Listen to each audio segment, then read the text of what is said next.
That's fucking crazy. So like, if you on a 5-year contract, contracts is not about years with music. It's about how many albums you do. So that was still stuck on that contract, and he had to deliver them albums, and they wouldn't give him no bread because he was locked up. Who have been to the system or been through the system, yet they refuse to learn. They come out taught in the system. The idea of fuck the feds, fuck the judge, fuck the prosecutor. It sounds good. Trust me, there's a exhilarating feeling when you're even repeating it, even if you've never been in trouble. However, it looks like they don't forget.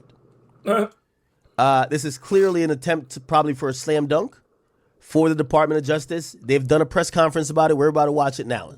If you guys are just tuning in, rapper Gucci Mane was robbed at gunpoint. It appears that the Department of Justice has now taken to a press conference, and that's what I'm saying. Once they're doing a press conference, they usually put out press releases to the public.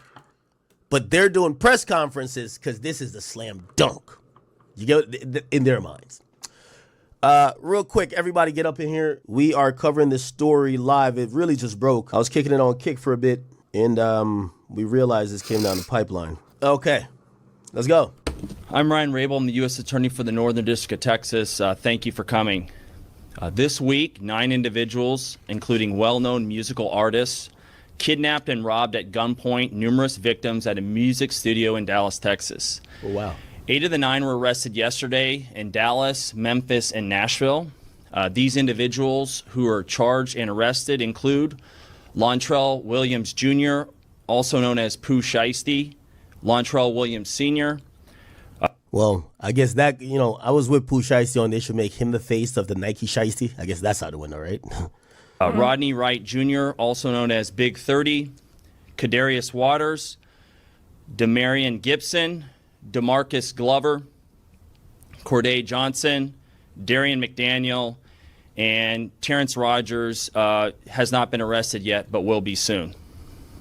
The complaint alleges that on January 10th of this year, 3 music industry professionals traveled to Dallas. Now, I hate that I'm pausing it a little bit, but January 10th, again, if we're thinking about the timing of all this, when did First Day Out drop? We should think about that because we're going to have to figure out the narrative later on.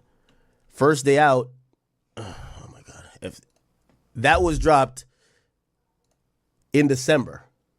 So what probably happens, chat, is that they haven't been, this happens a lot. This is why Bobby Shmurda had to get off Epic. A rapper gets locked up, the label, it's out of sight, out of mind. They're not going to still send money to your mama, to your daddy, to everybody who's with you. And if your account in terms of music, if that dries up and they don't have a lot of money there, they're not going to reinvest into an artist that's incarcerated. So you know what usually happens, chat? That artist feels away. It's like how Blueface said, I know I'm comparing to Blueface, but remember, you know how Blueface said he can't forgive one of his baby mamas because she wasn't there for him? So Pooh Shiesty probably gets out, goes to the halfway house, and he has some resentment for 1017. They probably weren't there. Even though supposedly in his first interview, he actually kind of did he say Gucci was there? But regardless, when he gets out, he drops a hit. He's probably thinking these niggas didn't hold me down when I was locked down.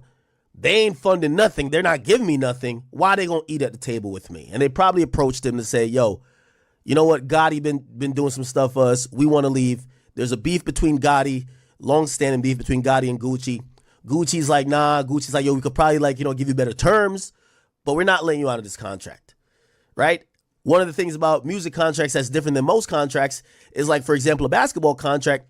When you sign for 5 years, if you get locked up for 6 years on your second year in the contract, when you get out of jail, that contract is over. That contract is void. The contract is based on time, not actually deliverables that are staggered.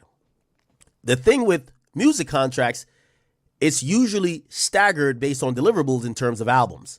So yeah, you get locked up, essentially the contract is paused. Damn. So you don't come out and be like, nah. That's fucking crazy. So like, if you on a 5-year contract, well, actually, yeah, contracts is not about years with music. It's about how many albums you do. So that nigga was still stuck on that contract, and he had to deliver them albums, and they wouldn't give him no bread because he was locked up. That's fucked up. That's crazy. Man, this contract was supposed to be done in 5 years. I'm free. Yeah, so that's kind of a running theory I got right now. But Just to let you know the dates, December 12th, he drops First Day Out, the music video. And a month later, he meets up with Gucci Mane on January 10th, they said. And that's when the robbery occurs. So his song's already buzzing. Let me go back. I'm trying to not interrupt. Has not been arrested yet, but will be soon. The complaint alleges that on January 10th of this year, 3 music industry professionals traveled to Dallas for a scheduled business meeting. Lontrell Williams Jr. arranged this meeting purportedly to discuss the terms of his recording contract with one of the victims. Now, this is going to be a big source of conversation. Gucci Mane is listed as a victim.